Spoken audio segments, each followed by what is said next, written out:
السلام علیکم دوستوں، ہم پڑھ رہے ہیں سمیرہ حمید کا ناول یارم۔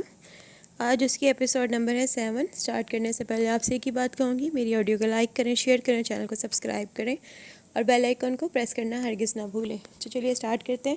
اس کی کفایت کا گراف اونچا ہوتا جا رہا تھا اور فضول خرچی کا نہ ہونے کے برابر۔ سردیاں آ چکی تھیں تو اس نے اپنے لیے صرف گرم کوٹ لیا تھا۔ جو گرم کوٹ وہ پاکستان سے لائی تھی وہ یہاں بیکار تھے۔ یہاں کی سردی اس کی سوچ سے بڑھ کر تھی۔ رات گئے ایک دن دادا کا فون آیا، وہ اسے کافی پریشان لگے۔ پریشان نہ ہونا امرہا، دھیان سے سنو، تمہارے بابا ہاسپٹل میں ہیں، پورے اعظم مارکیٹ میں آگ لگ گئی تھی، بس واجد خود کو سنبھال نہیں سکا۔ کیا ہوا دادا؟ وہ چلا اٹھی۔ وہ ٹھیک ہے، سینے میں درد ہوا تھا اس کے۔ میری بات کروائیں، ابھی وہ ہوش میں نہیں ہے، تم دعا کرو۔ وہ شٹل کاک کا بیرونی دروازہ کھول کر کھلے آسمان تلے آ گئی۔ اس کا دم گھٹنے لگا۔ پاکستان میں سب ٹھیک ہے امرہا؟ سادھنا اس کے پیچھے آئی۔ میرے بابا ہاسپٹل میں ہیں۔ اس کی زبان لڑکھڑا گئی۔ وہ خاموشی سے اسے دیکھتی رہی۔ وہ ٹھیک ہو جائیں گے۔ وہ مایوسی سادھنا کو دیکھنے لگی، جیسے کہہ رہی ہو میں نے خود بھی لوگوں کو ایسی جھوٹی تسلیاں کئی بار دی ہیں۔ تم اتنا گھبرا کیوں رہی ہو؟ 2 دن پہلے تم مجھے کہہ رہی تھی تم شیر جوان ہو۔ میرے اندر گھبراہٹ بڑھ رہی ہے، میرا دل پھٹا جا رہا ہے۔ یہ گھبراہٹ نہیں، مایوسی ہے۔ تمہیں دعا کرنی چاہیے، خود کو سنبھالو، اپنے گھر والوں کا حال احوال لو۔ اس نے سر ہلایا اور آنسو پوچھے اور پاکستان فون کیا۔ دادا اس کی مختلف ڈاکٹر سے بات کرواتے رہے۔ ٹھیک 3 گھنٹے بعد بابا کو ہوش آیا اور 2 دن بعد وہ گھر چلے گئے۔ اسٹور میں موجود لاکھوں کی مالیت کے قالین جل کر راکھ ہو چکے تھے۔ بابا کے سینے میں تکلیف کیوں نہ اٹھتی؟ کاروبار کے نام پر وہ کنگال ہو چکے تھے۔ پاکستان میں سب بے حد پریشان تھے کہ اب کیا ہوگا، اور مانچسٹر میں وہ تندہی سے ان معاملات کا حل نکالنے میں مصروف تھی۔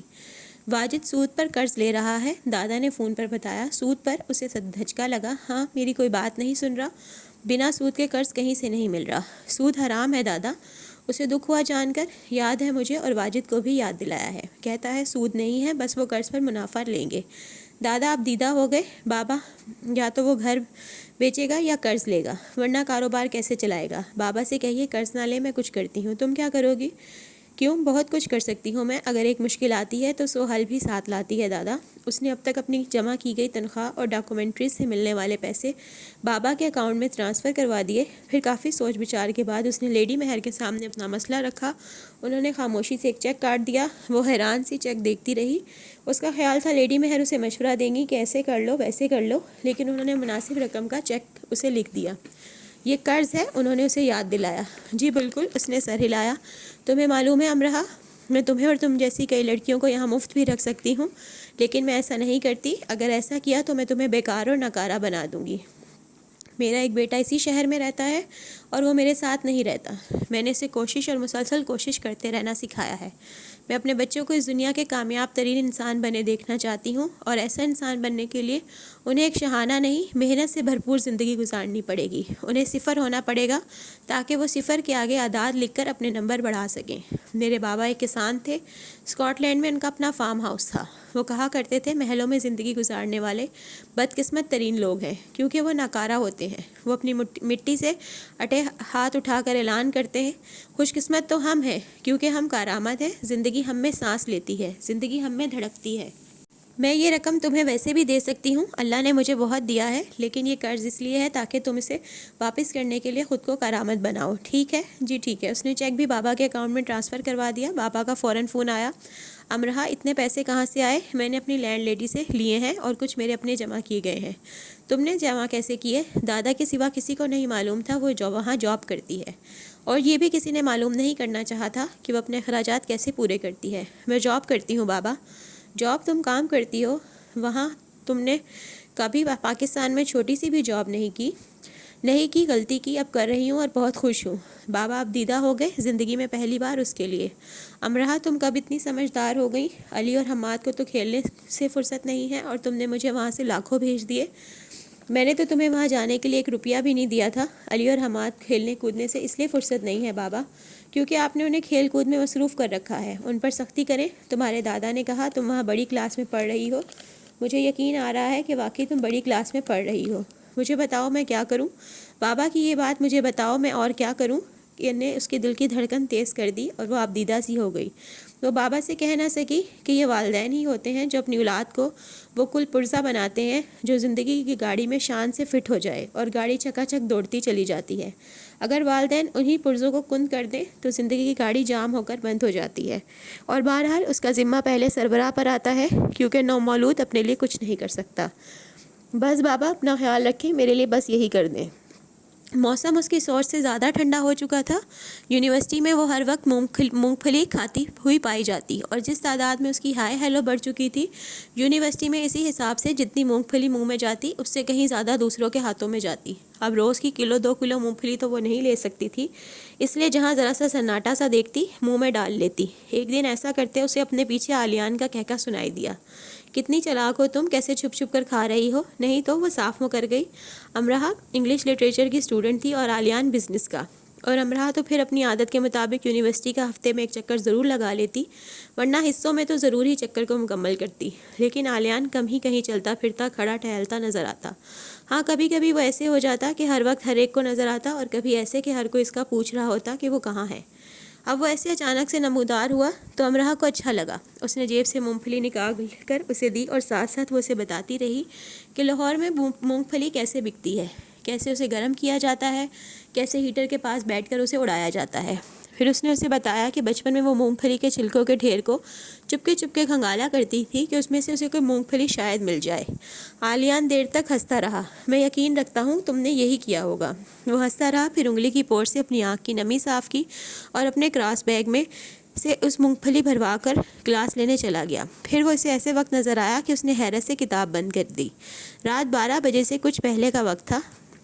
وہ اپنے کمرے میں پڑھ رہی تھی اور اپنے کمرے کی کھڑکی سے ذرا دور گھر کے دوسرے کنارے کی طرف اسے وہ نظر آیا۔ پہلے اس نے سر کو اٹھا کر جیسے سارے گھر کا بھرپور جائزہ لیا، پھر وہ ایک کھڑکی کی طرف بڑھا۔ امرہا نے جھٹ اپنے کمرے کی بتی بجھا دی اور کھڑکی سے سر نکال کر اسے دیکھنے لگی۔ وہ اس کھڑکی سے اچھل کر اندر جھانک رہا تھا۔ پھر اس نے یہی کام دوسری کھڑکیوں کے ساتھ کیا۔ پھر وہ کھڑکی کی چوکھٹ پر کھڑا ہو کر پائپ کا سہارا لے کر اوپر کی منزل کے ایک بیڈ روم کی کھڑکی میں جھانکنے لگا۔ امرہا کا حیرت سے برا حال تھا۔ وہ اتنی مشتاقی سے یہ سب کر رہا تھا جیسے اسپائڈر مین ہو اور ایک عرصے سے سب کرتا آ رہا ہو۔ پھر وہ اس کھڑکی سے زمین پر کود آیا اور ٹہلنے لگا۔ امرہا نے سر کو ذرا پیچھے کیا، اب وہ اسی کھڑکی کے پاس آ رہا تھا۔ امرہا نے آنکھیں پھاڑ کر اسے دیکھا، وہ اسی کھڑکی کے پیچھے کھڑا تھا۔ اب وہ کھڑکی بھی بند نہیں کر سکتی تھی۔ وہ دیوار کے ساتھ لگ کر کھڑی ہو گئی۔ اس نے چند منٹ انتظار کیا اور کھڑکی سے نیچے جھانکنے کے لیے آگے ہوئی تو اس کی چیخ نکل گئی۔ آلیان ایک دم اس کے سامنے آیا تھا۔ وہ کھڑکی پر چڑھ چکا تھا۔ امرہا، آلیان ایسے چونکا جیسے وہ اس کے اندر سے نکل کر ایک دم سے باہر سامنے آ کر کھڑی ہو گئی ہو۔ تم یہاں؟ امرہا 2 قدم پیچھے ہٹی۔ تم یہاں؟ کھڑکی کی چوکھٹ پکڑے وہ گرنے کے قریب ہوا تو اس نے جلدی سے مضبوطی سے کھڑکی کو تھام لیا۔ جنگل بیابانوں میں اندھیرے کے بستر پر میٹھی نیند سوئے سبھی جگنو اس کی آنکھوں میں ایک ایک کر کے جاگنے لگے۔ یہ میرا کمرہ ہے، اس نے سوچا اسپائڈر مین کو یاد دلا دینا چاہیے۔ یہ میرا گھر ہے امرہا۔ مسکراہٹ دباتا وہ نیچے کود گیا، کسی جنگلی لنگور کی طرح جسے وہ اپنا گرو مانتا ہوگا۔ امرہا نے بے طرح حیران ہو کر جیسے خود کو ہوش دلایا۔ اسے یقین نہیں آ رہا تھا ابھی جو اس نے دیکھا وہ سچ تھا، حقیقت تھا، خواب نہیں تھا۔ اس کا یونی فیلو اس کے کمرے کی کھڑکی میں آ کر اسے یہ بتا گیا تھا کہ یہ اس کا گھر ہے۔ اس نے جلدی سے آگے بڑھ کر کھڑکی سے سر باہر نکالا۔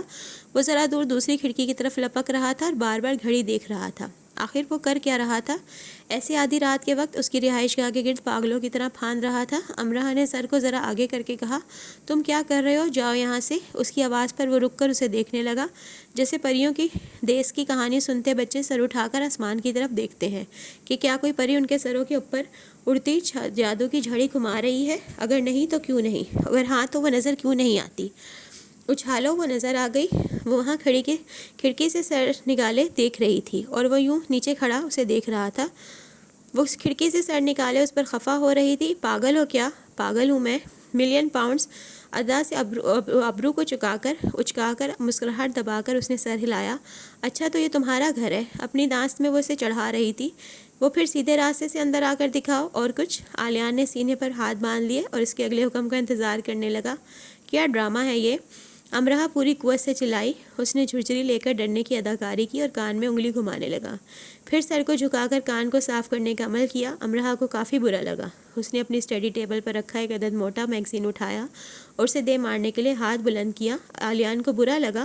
وہ سنجیدگی سے کھڑے ہو کر اسے دیکھنے لگا۔ کیا وہ کھڑکی میں کھڑی جولیٹ ہے اور کیا وہ نیچے کھڑا رومیو ہے؟ ستاروں بھری رات نے وقت کے کان میں سرگوشی کر کے پوچھا۔ وقت نے کندھے اچکائے اور مسکرا کر کہا، انتظار کرو۔ امرہ میگزین اسے دے مارتی وہ تیزی سے گھر کی طرف چلا گیا۔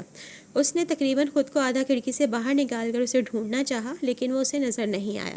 کچھ ہی دیر میں اسے گھر کے اندر سے شور کی آوازیں آنے لگیں۔ رات کے اس وقت اس طرح کی آوازوں کا آنا عجیب تھا، خاص کر لیڈی مہر کی آواز کا آنا۔ وہ کمرے سے باہر آئی تو سادھنا بھی اپنے کمرے سے نکل کر آ چکی تھی۔ کیا ہو رہا ہے؟ اس نے پوچھا۔ اکثر رات گئے لیڈی مہر کے بچوں میں سے کوئی آ جاتا تھا۔ دیدی کا بیٹا آیا ہے انہیں سالگرہ وش کرنے۔ کب آیا؟ ابھی۔ آؤ اندر چلے۔ سادھنا نے اس کا ہاتھ پکڑ لیا اور دونوں لیڈی مہر کے کمرے میں چلی گئیں، اور لیڈی مہر کے بیڈ پر بیٹھا آلیان انہیں منا سا ہوم بیک کیک کھلا رہا تھا۔ کمرے کی کھڑکی کھلی تھی۔ دونوں ایک دوسرے کے ساتھ ایسے مصروف تھے جیسے دنیا میں اکیلے وہ دو ہی انسان موجود ہوں۔ امرہ دروازے میں ہی کھڑی رہ گئی۔ میرا بیٹا بھی تمہاری یونیورسٹی میں ہی پڑھتا ہے، لیڈی مہر نے اسے ایک بار بتایا تھا۔ یونیورسٹی کو فخر ہے اس پر اور مجھے اس پر۔ بزنس کے نئے رجحانات اور طریقوں پر اس نے جو اسائنمنٹ لکھی تھی اس نے یونیورسٹی نے کتابچے کی صورت میں چھاپ کر لائبریری میں رکھا ہے۔ سادھنا نے آگے بڑھ کر لیڈی مہر کو گلے سے لگایا اور سالگرہ وش کی۔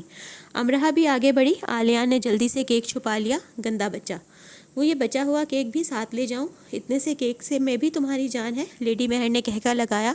نہیں، کیک میں جان نہیں رہی اب۔ ماما، آپ کو معلوم ہے لوگ آپ کے گھر کو یونیورسٹی میں کیا کہتے ہیں؟ آلیان دی چلاکو ماسی لگنے لگا۔ کیا کہتے ہیں؟ شٹل کاک۔ کیسا معصوم انسان تھا نا وہ، کیسے سچ اگل رہا تھا۔ کون کہتا ہے میرے وائٹ ہاؤس کو شٹل کاک؟ آلیان نے امرہ کی طرف دیکھا۔ میں نہیں کہتی، یونیورسٹی میں پہلے سے ہی شٹل کاک کے نام سے مشہور تھا، میں نہیں کہتی۔ امرہ گھبرا گئی۔ ماں بیٹا کے دونوں کیسے بکھلا دیتے تھے۔ آلیان، آج رات یہیں رہ جاؤ۔ وہ اس کے ہاتھ کو اپنے ہاتھوں میں لیے بیٹھی تھی۔ آلیان ہنسنے لگا۔ آپ مجھے رہنے کے لیے کہہ رہی ہیں؟ ٹھیک ہے جاؤ پھر۔ وہ اپنا بیگ اٹھا کر کھڑکی کی طرف لپکا۔ امرہ حیرت سے اسے دیکھنے لگی۔ یہ کیا طریقہ ہے آنے اور جانے کا؟ آج میں دروازے کے راستے چلا جاتا ہوں ماما۔ آلیان لیڈی مہر سے مل کر کمرے سے باہر آ گیا۔ تمہارا کمرہ کس طرف ہے؟ کیوں؟ مجھے اس کی کھڑکی دیکھنی ہے۔ کیوں؟ اتنے کیوں؟ مجھے دیکھنا ہے کہ اوپر سے نیچے کھڑا میں کیسا لگ رہا تھا۔ جیسے سامنے سے کھڑے لگ رہے ہو۔ کیسا لگ رہا ہوں؟ وہ آگے ہو کر ذرا اس کے قریب ہوا۔ اف، امرہ کو خاموش ہونا پڑا۔ ادھ کھلے دروازے سے اندر جھانک کر اس نے خود ہی اندازہ کر لیا کہ اس کا کمرہ ہے۔ تم لیڈی مہر کے بیٹے ہو؟ بالکل۔ وہ کھڑکی میں سے سر باہر نکال کر ٹھیک اس کی طرف دیکھ رہا تھا جہاں کچھ دیر پہلے وہ خود کھڑا تھا۔ لیکن ان کا نام تو مارگریٹ نہیں ہے؟ ایک دم سے آلیان کی مسکراہٹ غائب ہوئی۔ اس نے جلدی سے اپنی پشت سے بیگ اتارا اور جو چنا منا کیک بچ گیا تھا وہ نکال کر امرہ کے آگے کیا۔ یہ میں نے بیک کیا ہے۔ تم کک ہو یا تو تم ریٹوٹائل ہو؟ تم مجھے چوہا تو نہیں کہنا چاہ رہی؟ بائیں آنکھ کی ابرو اچکائی۔ تمہیں تو وہ چوہا بہت پسند ہے نا؟ اتنا بھی پسند نہیں ہے؟ وہ برا مان گیا اور کھڑکی کی چوکھٹ میں بیٹھ گیا۔ پھر کوئی بندر پسند ہوگا؟ اس وقت اسی کے شاگرد لگ رہے ہو۔ ہاں، اسی کا شاگرد ہوں میں۔ اس نے ایک دم اس طرح ہاتھ چھوڑ دیے جیسے دھیان نہ دینے پر گر گیا ہو۔ امرہ چیخ دباتی کھڑکی کی طرف لپکی، نیچے جھانکا۔ پائپ سے جھولتا ہوا زمین پر پھلانگ چکا تھا۔ امرہ نے سر کھڑکی سے باہر نکال دیا۔ گڈ بائی کے لیے شکریہ، اب تم سو جاؤ، اس نے دائیں آنکھ دبا کر اور دونوں ہاتھوں کو منہ کے دائیں بائیں رکھ کر ذرا سا چلا کر کہا۔ گڈ بائی کون کہہ رہا تھا اسے؟ امرہ تو اس بندر کے تماشے کو دیکھ رہی تھی۔ غصے سے اس نے کھڑکی بند کرنی چاہی۔ میں نہیں جانتا کہ وہاں سے یہاں کھڑا کیسا لگ رہا ہوں، لیکن یہاں سے تم کھڑکی سے جھانکتے ہوئے کسی دل پسند کہانی کی وہ شہزادی لگ رہی ہو جس کے لیے پیغامات لکھے جانے ضروری ہو جاتے ہیں۔ اس نے مسکرا کر جیسے اپنا کوئی گہرا راز افشاں کر ڈالا۔ امرہ اس کی بات کیا سمجھتی، الٹا اس کی مسکراہٹ سے چڑ گئی۔ بندر، اتنے پیارے اسپائڈر مین کو امرہ بندر کہہ کر بڑبڑانے لگی۔ اس کا دیا ہوا کیک وہ کچن میں رکھ آئی۔ اس کا کوئی موڈ نہیں تھا رات کے اس وقت کیک کھانے کا۔ پھر وہ آلیان کے اس طرح شٹل کاک کے آنے کے بارے میں سوچنے لگی۔ یہ اس کا گھر ہے، یعنی آلیان بھی لیڈی مہر کا وہ بچہ ہے جسے انہوں نے پالا ہے۔ آلیان سے مل کر اسے کبھی گمان نہیں ہوا تھا کہ وہ بھی کسی ایسے ادارے میں رہا ہے جہاں بے سہارا اور ناجائز بچے پرورش پاتے ہیں۔ اس کے انداز و اطوار ایسے لگتے تھے کہ جیسے وہ کسی بڑے خاندان کا چشم و چراغ ہے۔ امرہ کو عجیب لگا کہ یہاں ہر دوسرا شخص ہی ایسا ہے، بغیر خاندان کے پرورش پانے والا، ناجائز۔ اس کا نام آلیان تھا، اس کی ماں کا مارگریٹ تھا۔ سب کیا چکر ہے؟ شاید لیڈی مہر نے اس کا نام آلیان رکھا ہو۔ اسے اردو سکھائی ہو، ورنہ شاید وہ رچرڈ، آئن یا ہرمن ہوتا۔ لیڈی مہر نے اپنے سبھی بچوں سے بہت پیار کرتی تھیں، اور بچہ ان کے لیے اپنے نام تو بدل ہی سکتا ہے۔ ان کے باقی بچے بھی تھوڑی بہت اردو بول لیتے تھے، اور آلیان ذرا صاف اردو بولتا تھا۔ تو آلیان کسی کی ناجائز اولاد ہے، اور اسے والدین کے نام پر صرف ماں ملی، اس لیے اس کا سر نیم مارگریٹ ہے۔ پہلے اس نے کبھی اس کے سر نیم کے بارے میں نہیں سوچا تھا، کیونکہ اس کا خیال تھا کہ اکثر مسلمان بھی ایسے نام رکھ لیتے ہیں۔ کھلی کھڑکی سے ٹھنڈی ہوا اندر آ رہی تھی۔ امرا کو وائٹ ہاؤس میں رہنا بہت اچھا لگ رہا تھا۔ اس کا کمرہ جو لیڈی مہر نے اسے دیا تھا کافی بڑا تھا۔ کھڑکیاں قد آدم تھی، اور کمرے کی سب سے خوبصورت بات یہ تھی کہ کھڑکی کے عین سامنے کی دیوار پر کسی نوآموز خطاط کے قلم سے سجی کن فیکن کی ہلکے رنگ سے بنی پینٹنگ تھی۔ اس کی زندگی میں کئی انوکھے واقعات ہو رہے تھے، اچھے تھے یا برے، اس کے لیے نئے تھے۔ وہ کھڑکی میں آ کر کھڑی ہو گئی اور غیر ارادی طور پر اس طرف دیکھنے لگی جہاں آلیان کھڑا تھا۔ وہ بہت خوبصورت اور زندگی سے بھرپور تھا۔ جس فرنچ انداز سے وہ خفا ہوتا تھا وہ اس کا ٹریڈ مارک تھا۔ فرانسیسیوں کو سیکھنا چاہیے خفا کیسے ہوا جاتا ہے۔ لیکن امرا یہ نہیں سوچ رہی تھی وہ کتنا خوبصورت اور زندگی سے بھرپور ہے، یا یونیورسٹی اس کے لکھے کو کتابی شکل میں لاتی ہے۔ وہ تو اس کے ناجائز ہونے کے بارے میں سوچ رہی ہے، کسی قدر کراہیت سے۔ اگلے سارا دن ڈور بیل بجتی رہی۔ لیڈی مہر کے لیے ان کے بچوں کی طرف سے دنیا بھر سے تحائف آتے رہے۔ ان کا بیشتر وقت فون کال سنتے ہوئے گزرا۔ وہ سب اپنے اپنے گھر اپنی اپنی جگہ کیک رکھے بیٹھے تھے، اور اسکائپ پر لائیو لیڈی مہر کو سامنے بٹھائے کیک کاٹ رہے تھے۔ ادھر لیڈی مہر کیک کٹ کر رہی تھی۔ ہر 1 گھنٹے بعد کوئی نہ کوئی آن لائن ہو جاتا، کم سے کم 10 کیک کٹے۔ امرا کے عیش تھے، کیک کھا کھا کر وہ تھک چکی تھی۔ تحائف کا اتنا ڈھیر لگ چکا تھا کہ اسے لیڈی مہر پر رشک آنے لگا۔ کیسی اولاد ملی تھی انہیں، جو ان کی نہیں تھی، اور ان کی اپنی اولاد سے زیادہ ان کی تھی، جن میں قوم و نسل و مذہب و روایات کا فرق نہیں تھا، تو ایک محبت میں فرق نہیں تھا۔ لیڈی مہر نے انہیں محبت دی تھی، تو وہ بھی کنجوس نہیں تھے۔ رات تک جب آخری تحفہ بھی آ چکا تو ان سب نے آتش دان کے پاس بیٹھ کر وہ تحائف کھولے۔ بے اولاد ہو کر بھی ایک خاتون نے اولاد والوں سے زیادہ خوشی پائی تھی، اور یہ صرف اس لیے ممکن ہوا تھا کہ انہوں نے انسانیت کی معراج کو چھو لیا تھا۔ انہوں نے رنگ و نسل کو مٹا کر ان سب کو گلے سے لگایا تھا۔ وہ ایک ایک تحفے کو کھولتی اور اسے بھیجنے والے کے بارے میں انہیں بتاتی۔ دیکھو ذرا مورگن کو، اتنی مہنگی گھڑی مجھے بھیج دی، مجھے اس کی ضرورت ہے یا اس سے اب میں کچھ کہوں گی تو ناراض ہو جائے گی۔ ہر سال مجھے پہلے سے مہنگا تحفہ دیتی ہے، پارٹ ٹائم جاب کرتی ہے۔ جب گھر آیا کرتی تھی تو میرے دائیں کان کے ساتھ اپنا بایاں کان جوڑ کر سویا کرتی تھی، اور اگر کبھی سوتے میں اس کا سر کھسک جاتا تو اٹھ کر پھر سے میرے کان سے کان ملا کر سو جاتی۔ جانے سے کیا خف تھا، کہتی تھی رات میں خوابوں میں جو کچھ آپ سنتی ہیں میں بھی وہ سننا چاہتی ہوں، اور اگلے دن اٹھ کر مجھے بتایا کرتی تھی کہ رات مجھے آنے والے سارے خواب اس نے بھی سنے ہیں۔ یہ باتیں جان کر امرا کو تو لگ رہا تھا کہ اس نے ملک نہیں بدلا، دنیا ہی بدل لی ہے۔ کیا دنیا میں لیڈی مہر جیسے اور بھی لوگ ہیں؟ یہ ڈینس نے خود بنایا ہے۔ انہوں نے لکڑی کے نفیس تختے کو ان سب کے سامنے کیا۔ تختے پر ایک تصویر کھدی تھی جس میں ایک عورت کرسی پر بیٹھی ہے، اس کے سر پر فرشتوں کا ہالا چمک رہا ہے، اور 10 بچے فرشتہ صرف خاتون کے سامنے بیٹھے اسے محبت بھری نظروں سے دیکھ رہے ہیں۔ دیکھو کیا بنا ڈالا ڈینس نے مجھے، آج کل جرمنی میں ہوتا ہے، اپنا بزنس کر رہا ہے اور ایک NGO بھی چلا رہا ہے۔ یہ 12 سال کا تھا جب ایک رات میرے پاس رہا، تو رات کے کسی پہر اپنے بستر سے نکل کر میرے بیڈ کے قریب آ کر کھڑا ہو گیا۔ نہ جانے کب تک کھڑا رہا۔ جب اچانک میری آنکھ کھلی تو میں نے دیکھا میرے پاس کھڑا مجھے ٹکٹکی باندھے دیکھ رہا ہے۔ بہت پیار کرتا ہے مجھ سے۔ کیا مجھ سے زیادہ کوئی عورت اس کرۂ زمین پر ایسی خوش قسمت ہوگی جسے اس کی اولاد راتوں کو ایسے اٹھ کر محبت سے دیکھتی ہے؟ بہت دیر تک لیڈی مہر سب کی باتیں کرتی رہیں، پھر امرا انہیں ان کے کمرے میں لے آئی۔ بیڈ سائڈ ٹیبل پر ایک چھوٹی سی تصویر فریم میں رکھی تھی، وہ پہلے وہاں موجود نہیں تھی۔ یہ آلیان نے دی ہے۔ لیڈی مہر تصویر کو ہاتھوں میں لے کر اسے ہونٹوں سے لگانے لگی۔ تصویر ہاتھ سے بنائی گئی تھی جس میں آلیان نے ماما مہر کو دنیا کی حسین ترین خاتون بنا دیا تھا۔ بہت پیار کرتا ہے مجھ سے۔ انہوں نے امرا کو پاس بیٹھنے کا اشارہ کیا۔ انہوں نے اپنے سب بچوں کے بارے میں بتایا تھا، تو اب اس کے بارے میں کیوں نہ بتاتی۔ بالغ ہونے کے بعد جب یہ ادارے سے نکلا تو میں اسے گھر لے آئی۔ یہ میرے دوسرے سب بچوں میں سب سے چھوٹا تھا، اور بچپن میں بہت رویا کرتا تھا۔ جب یہ ایک دن اور ایک رات میرے پاس رہ کر جاتا تو مجھے بتایا جاتا کہ واپسی پر وہ بہت ڈسٹرب ہو جاتا ہے، روتا ہے، رات بھر سوتا نہیں، کھانا نہیں کھاتا۔ پھر میں جا کر اس سے مل کر آتی۔ پھر یہ بڑا ہو گیا تو میں نے سوچا اب اسے اپنے پاس رکھوں گی۔ وہ گھر آ گیا اور بہت خوش تھا، بلکہ خوشی سے روتا رہا۔ کئی گھنٹے وہ گھر کی دیواروں کو، کمروں کو دیکھتا رہا، آتش دان کے قریب بیٹھا اونگتا رہتا، اور پھر رات بھر ٹی وی پر فلمیں دیکھتا، بقایا ویڈیو گیمز کھیلتا رہتا۔ میں نے سوچا نیا نیا گھر کا ماحول ملا ہے شاید اس لیے، لیکن کئی ہفتے گزر گئے، اس کے معمولات میں کوئی تبدیلی نہیں آئی۔ میں نے انتظار کیا شاید خود کو بدل لے، وہ بڑا ہو چکا تھا، اب اسے سمجھداری کا مظاہرہ کرنا چاہیے تھا، زندگی میں آگے بڑھنا چاہیے تھا، لیکن وہ مجھے مایوس کر رہا تھا۔ ایک دن میں نے اس کے چند گرم کپڑے بیگ میں رکھے اور اسے چند پاؤنڈز دے کر گھر کے دروازے کے باہر کیا اور اس سے کہا انسان بن جاؤ تو آ جانا، اپنے گھر کو میں تمہیں برباد کرنے نہیں دوں گی۔ پھر امرہ کو بے تحاشا حیرت ہوئی، لیڈی مہر اتنی سختی سے کام لیتی رہی تھی، پورا 1 سال مجھے اس کی خبر نہیں ملی۔ یہ تو میں جانتی تھی کہ بہت ضدی ہے، لیکن مجھے دکھ ہوا شاید میں نے زیادہ ہی سختی سے کام لیا، لیکن میں کیا کرتی، میرے گھر کا آرام و آسائش اسے برباد کر رہا تھا، یا شاید میں خود ہی ذمہ دار تھی اس کی، کیونکہ وہ مجھ سے دور جانے کو تیار ہی نہیں تھا، اسے کئی خوف لاحق تھے اور میں محسوس کرتی تھی کہ وہ دنیا میں آگے بڑھنے کے لیے تیار نہیں ہے۔ میں اسے سمجھانے کی کوشش کرتی تو ویسے خاموش سا ہو جاتا کہ میں سہم کر رہ جاتی۔ تو آپ سے ناراض ہو گیا تھا؟ نہیں، ناراض نہیں تھا، مجھے اتنا تو یقین تھا کہ وہ محفوظ ہوگا، لیکن کبھی کبھی مجھے بہت ڈر لگتا۔ فون بجتا تو میرا دل سہم جاتا، میرے کان ڈور بیل کی آواز پر لگے رہتے، لیکن پورا سال بیت گیا، اس کی کوئی خبر نہیں ملی۔ ایک رات تب میں سو رہی تھی تو کسی نے میرا لحاف اٹھا کر بادام کے چھوٹے سے کیک پر ایک موم بتی جلا کر میرے آگے کیا۔ وہ عالیان تھا، وہ کھڑکی کے راستے میرے کمرے میں مجھے سرپرائز دینے آیا تھا۔ اوہ، تو یہ روایت اب تک قائم ہے۔ امرہ ساری بات سمجھ گئی۔ ہاں، لیڈی مہر مسکرانے لگی، لیکن اب کچھ ایسے کہ میں اپنا کمرہ بدل لیتی ہوں، وہ ایک کمرے کی کھڑکی پھلانگتا جھانکتا آتا ہے اور مجھے ڈھونڈ نکالتا ہے۔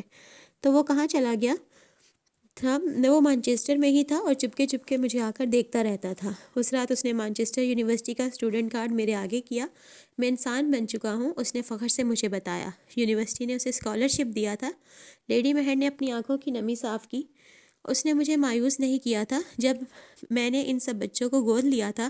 اس وقت میں نے خود سے وعدہ کیا تھا کہ انہیں بہترین انسان بناؤں گی، مجھے کوئی بھی راستہ اپنانا پڑے دریغ نہیں کروں گی، کیونکہ امرہ ایک عورت کی گود میں جب بچہ آتا ہے تو اس پر نبیوں اور ولیوں جتنی بڑی ذمہ داری عائد ہوتی ہے، ایک ایسا فرض جس میں غفلت کی گنجائش نہیں ہے۔ جب ایک انسان کو پرورش کے لیے، تربیت کے لیے ایک دوسرا انسان دیا جاتا ہے، جیسے کل انسانیت کی لگامیں اس کے ہاتھ میں دے دی جاتی ہیں کہ اسے ابلیس بنا دو کہ بنی نوع انسان کے لیے وبال بن جائے، یا وہ بندہ بشر جو اپنے آگے اور پیچھے اور دائیں اور بائیں خیر کی روشنی بکھیرتا چلا جائے۔ سارے انسان خیر ہوتے ہیں امرہ، بس ان کی پرورش کے جو گہوارے ہوتے ہیں وہ انہیں کچھ کا کچھ بنا دیتے ہیں، یہ سب بھول جاتے ہیں، بس ہمیں انہیں توڑ کر مسل کر ہم اپنی مرضی کے کیچڑ میں پھینک دیتے ہیں۔ ویرا کو فلیٹ لینڈ پر واقع گیلری آف کاسٹیوم جانا تھا۔ پہلے اس نے امرہ کے لمبے بالوں کی لٹوں کو گول گول بل دے کر روسی انداز میں گوندا، پھر اسے ساتھ چلنے کے لیے کہا۔ میں سائیکل پر نہیں جاؤں گی۔ کیوں، ابھی بھی ڈرتی ہو سائیکل پر بیٹھنے سے؟ جیسے تم چلاتی ہو کوئی بھی ڈر سکتا ہے۔ یونیورسٹی تک تو ٹھیک ہے، کہیں اور جانا ہے تو سب وے یا بس۔ ٹھیک ہے۔ تم دونوں بس سے فلیٹ لینڈ آ گئیں۔ موسم بدل گیا تھا تو ویرا لانگ شوز پہننے لگی۔ چست جینس پر لانگ شوز پہنے ایسے لگتا جیسے جنگل میں شیر کے شکار کے لیے جا رہی ہو۔ بالوں کے نت نئے اسٹائل بنائے ہوئے وہ اپنی آنکھوں کے ایسے چکنا رکھ کے چلتی جیسے خفیہ ایجنسی کی ایجنٹ ہو۔ امرہ کو اس کے ساتھ چلتے ہوئے ایسا احساس ہوتا جیسے وہ اس کی باڈی گارڈ ہو اور کوئی امرہ کو کسی بھی طرح کا نقصان نہیں پہنچا سکتا۔ اس نے ویرا سے پوچھا نہیں، خود ہی سوچ لیا کہ وہ خریداری کرنے جا رہی ہے کپڑوں کی، لیکن گیلری پہنچ کر اندازہ ہوا کہ وہ شاید ویرا اپنے کسی آرٹیکل کے لیے مواد اکٹھا کرنے آئی ہے یا اپنے بلاگ کے لیے کچھ تصویریں لینے۔ جس باریک بینی سے وہ ملبوسات کا جائزہ لے رہی تھی وہ عام انداز نہیں تھا، وہی خفیہ ایجنٹ انداز۔ تم یہاں چوری کرنے کا ارادہ تو نہیں رکھتی؟ آواز کو آہستہ رکھ کر امرہ نے پوچھا۔ تم میرے بارے میں ایسے بھی سوچ سکتی ہو؟ ایجنٹ نے اسے گھورا۔ وہ تم اس قسم کی فلمیں دیکھتی ہو نا؟ مطلب جو فلموں میں دیکھتی ہوں وہی سب کرنے بھی لگوں؟ فلموں میں نے قتل کرتے بھی دیکھا ہے، تو شروعات تم سے کروں؟ امرہ کی کرنے لگی۔ مجھے یقین دلاؤ پاکستان میں سب تمہارے جیسے نہیں ہیں۔ امرہ نے منہ پھلا لیا اور ایسا انداز اپنا لیا کہ وہ ویرا سے بات نہیں کرے گی شام تک، بلکہ رات تک، بلکہ پورے سال۔ اپنا منہ ایسے ہی پھلائے رکھنا، لیکن کھولنا مت۔ تم چاہو تو الگ سے گیلری دیکھ سکتی ہو، فارغ ہو کر میں تمہیں ڈھونڈ لوں گی۔ ویرا چونٹی کی رفتار سے ایک شوکیس کے آگے سے کھسک رہی تھی۔ وہ دونوں اس وقت 18s کے سیکشنز میں تھیں۔ منہ پھلائے امرہ شوکیس دیکھنے لگی۔ ان ملبوسات نے امرہ کو محوت کر دیا تھا۔ وہ بے حد نفاست سے سلائی کیے گئے تھے، انہیں پہننے سے زیادہ دیکھتے رہنے کو دل چاہتا۔ مومی پتلے جو انہیں پہنے کھڑے تھے سانس لینے لگتے اور دیکھنے والوں کو اپنے ساتھ وقت کے تغیر کے سفر پر جانے پر مجبور کر دیتے۔ امرہ نے ان کے ساتھ وقت کا سفر کیا۔ یقین نہیں آتا کہ کبھی یورپ میں بھی خواتین نے دستانے پہنے تھے۔ اسکارف کے استعمال کو لباس کی طرح ضروری سمجھا جاتا تھا۔ ایسے گھیردار لباس یورپ میں پہنے جاتے تھے کہ اصل جسامت کے بارے میں اندازہ نہیں لگایا جا سکتا تھا۔ پھر ایسے پیارے ملبوسات سے انہوں نے کیوں کر اپنی جان چھڑا لی، ترک کیوں کر دیے۔ تغیر وقت کی روح ہے اور بلا شبہ آنے والا وقت گزر جانے والے وقت سے بدتر ہوتا ہے، ہوتا رہے گا، ایسے ہی فرمایا گیا ہے۔ جب وہ جی بھر کر گیلری دیکھ چکی تو ویرا کے پاس آئی۔ وہ ایک وکٹورین شوکیس کے پاس کھڑی پینسل سے کاغذ پر اسکیچ بنا رہی تھی۔ اب کیا کر رہی ہو؟ وہ بھول گئی تھی کہ اسے تو کم سے کم رات تک بات نہیں کرنی، اپنے لیے ڈریس بنا رہی ہوں۔ وہ ایک وکٹورین فراک کا اسکیچ بنا رہی تھی جو کسی دراز کا شہزادی کا پہناوا رہی ہوگی۔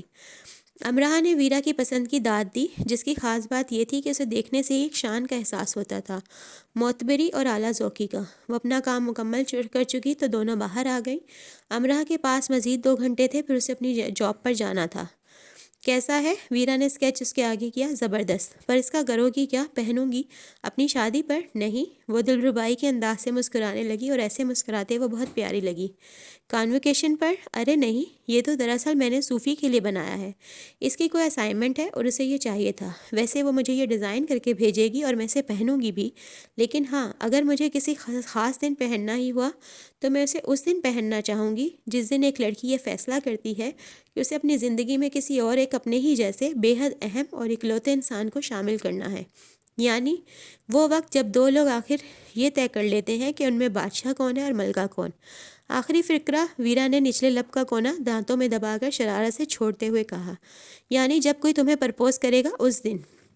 ویرا دل کھول کر ہنسی۔ یہاں میں نے تھوڑی سی تبدیلی کر دی ہے۔ جس دن میں اسے پرپوز کروں گی اس دن، جس دن تم مجھے اس ڈریس میں، اس نے اسکیچ کی طرف اشارہ کیا، دیکھو سمجھ لینا میں مار کا سر کر آئی ہوں، کہہ کر ویرا نے کہکا لگایا، جیسے یہ خیال اسے ابھی ابھی آیا ہو، اور اس نوارد خیال سے محظوظ ہوتے اس نے اسے دل میں محفوظ بھی کر لیا۔ امراہ کو اس کا اعتماد اچھا لگا۔ وہ جانتی تھی اسے پرپوز نہیں کیا جائے گا، بلکہ یہ اہم کام وہ خود کرنا پسند کرے گی۔ ایک فراق امراہ کو بھی پسند آئی، وہ ہلکی گلابی رنگ کی تھی۔ امراہ اس فراق کو اپنے اس سب سے خاص دن، اپنی شادی کے دن زیبتن کرنے کی خواہش کو اپنے اندر پیدا ہونے سے روک نہیں سکی۔ یہ خواہش اچانک اس کے اندر جاگی تھی، ورنہ اس نے کبھی اپنی شادی کے بارے میں کچھ نہیں سوچا تھا۔ اس نے تو کبھی اس شخص کے بارے میں بھی نہیں سوچا تھا جسے کبھی تو اس کی زندگی میں آنا ہی تھا۔ اس کی منگنی ہوئی تو بھی اسے کوئی دلچسپی نہیں تھی کہ وہ کون شخص ہے، حتیٰ کہ اس کی شادی بھی طے ہو گئی تب بھی اس نے یہ معلوم کرنے کی کوشش نہیں کی کہ وہ کون ہے، کیسا ہے۔ اس نے کئی بار سوچا کہ ایک دادا کے علاوہ کیوں باقی سب سے تعلق سی رہتی ہے، ان کے ساتھ تعلق کیوں نہیں بنا پاتی، اس کی دوستی دور دور سے دوست ہی کیوں رہتی ہے، وہ ان کے قریب کیوں نہیں جا پاتی۔ اس نے دادا کو یہ سب بتایا تو وہ خاموش ہو گئے۔ اس وقت تو نہیں، لیکن آنے والے دنوں میں دادا نے اسے بتایا۔ وہ ایسا اس لیے کرتی ہے کیونکہ آج تک سب نے اسے تکلیف دی ہے۔ اسے سب انسان ایک جیسے لگتے ہیں، صرف تکلیف دینے والے۔ اندر چھپے اس وہم اور خوف کی وجہ سے اسے کوئی اتنا اچھا لگتا ہی نہیں کہ وہ اس کی ذات میں دلچسپی لے، وہ اسے انتہا درجے کا لگاؤ بڑھائے۔ وہ اور ویرا پلیٹ فیلڈز پارک آ گئے۔ سینڈوچز اور کوک ان کے ہاتھ میں تھی۔ چلتے چلتے ایک دم سے ویرا اچھلی اور ساتھ ہی روسی زبان میں گالی دی، پھر تیزی سے بالکل سپر مین کی طرح اڑ کر چھلانگ لگا کر اسکیٹنگ کرتے ایک ہپ ہاپ بوائے کو گردن سے جا لیا اور دیکھتے ہی دیکھتے اس پر لاتوں گھونسوں اور گالیوں کی بچھاڑ کر دی۔ پھر اس نے لڑکے کو کسی بلی کے بلونگڑے کی طرح اٹھایا اور جھیل کے ٹھنڈے پانی میں اچھال دیا۔ شراب کی آواز آئی اور کنارے پہ کھڑی ویرا انگلی سے اس بلونگڑے کی طرف لہرا لہرا کر اسے مزید القابات سے نوازتی رہی۔ ویرا کے غصے اور انگلی لہرانے کی رفتار دیکھ کر امراہ کو اندازہ لگا سکتی تھی کہ روسی زبان میں اس وقت کیا نشر کیا جا رہا تھا۔ بلونگڑے نے پانی میں ڈبکی کھائی اور تیزی سے ہاتھ پیر مارتا دوسرے کنارے سے نکل کر بھاگ گیا۔ کیا کیا تھا اس پہاڑی بکرے نے؟ امراہ کو اس کے بھاگنے کے انداز پر ہنسی آئی۔ میری کمر پر چٹکی بھر کر گیا تھا۔ تم نے کیسے اس پر تشدد کیا، اسے ٹھنڈے پانی میں پھینک دیا؟ کوئی مسئلہ ہو گیا تو وہ پولیس لے آیا تو؟ پولیس لے آیا یا فوج، میں تیار ہوں، مجھے ڈرنے کی ضرورت نہیں ہے۔ نہ شوق، تم روس میں نہیں ہو ویرا، اپنے ملک کی بات اور ہوتی ہے۔ اپنی دنیا میں تو ہوں نا امراہ، اور بات اپنے ملک یا دوسرے ملک کی نہیں ہوتی، بات زیادتی برداشت کرنے کی ہے، جو کہیں بھی برداشت نہیں کی جا سکتی، جو کبھی بھی کہیں بھی برداشت نہیں کی جانی چاہیے۔ اچھا چلو سنو، ایک بار اسکول گراؤنڈ میں میرے کلاس فیلو نے مجھے ہراساں کیا۔ میں 10 سال کی تھی اس وقت۔ وہ ایک لوفر اور گندا لڑکا تھا۔ اگلے دن خوف سے میں اسکول نہیں گئی۔ میرے پاپا کو میرے اسکول نہ جانے کی وجہ معلوم ہوئی تو انہوں نے مجھے گھر کے باہر پہاڑ کی طرح جمی برف میں گردن تک دبا دیا۔ میرے بدن پر ایک بھی گرم کپڑا نہیں تھا۔ میں چیخنے چلانے لگی، وہ خاموشی سے میرے پاس بیٹھے رہے۔ جب میں بالکل مرنے کے قریب ہو گئی تو انہوں نے مجھ سے پوچھا، برف کے اس ڈھیر میں دبے رہنا بہادری ہے یا اسکول سے چھٹی کر لینا، وہ بھی نام نہاد خوف اور بزدلی کی بنا پر؟ وہ مجھ سے بار بار یہی ایک سوال پوچھتے رہے۔ میرے ہونٹ نیلے پڑ گئے اور میری جان نکلنے میں کچھ ہی وقت رہ گیا تو انہوں نے کہا، اگر تم نے باقی ماندہ زندگی بھی ایسے بزدل بن کر گزارنی ہے تو اس کو خود کو اسی برف میں رہنے دو اور مر جاؤ اسی ڈھیر میں۔ بزدلوں کو مر ہی جانا چاہیے۔ امرہ ویرا کی شکل دیکھ کر دنگ رہ گئی۔ روس کی ٹھنڈ اور برف کے بارے میں جانتی ہو؟ ہاں، امرہ نے ساتھ زور سے سر بھی ہلایا۔ کیا ٹھنڈ ہوتی ہے، برف ہوتی ہے؟ کیا جواب دیا تھا اس نے؟ ٹھنڈ نہیں ہوتی، برف نہیں ہوتی امرہ، موت ہوتی ہے، سفید موت۔ ویرا نے آس ہی بھری۔ تم نے اس لڑکے کے ساتھ پھر کیا کیا؟ اس اسکول والے کے ساتھ؟ کچھ زیادہ نہیں، میں نے اسکول کے بعد اسے ایک ویرانے میں گھیر لیا اور اس پر لاتوں اور گھوسوں کی برف باری کر دی، لیکن ذرا سختی سے۔ 1 ماہ کے اندر اس نے اسکول چھوڑ دیا۔ ویرا نے آنکھ مار کر کہا، اور اب اس بلونگڑے کے ساتھ بھی کچھ زیادہ نہیں کیا؟ ٹھنڈے پانی نے اس کے اندر کے گندے کیڑوں کو بھگو کر کچل ڈالا ہوگا۔ ویرا نے کہکا لگایا اور امرہ کے گلے میں باہیں ڈال دی۔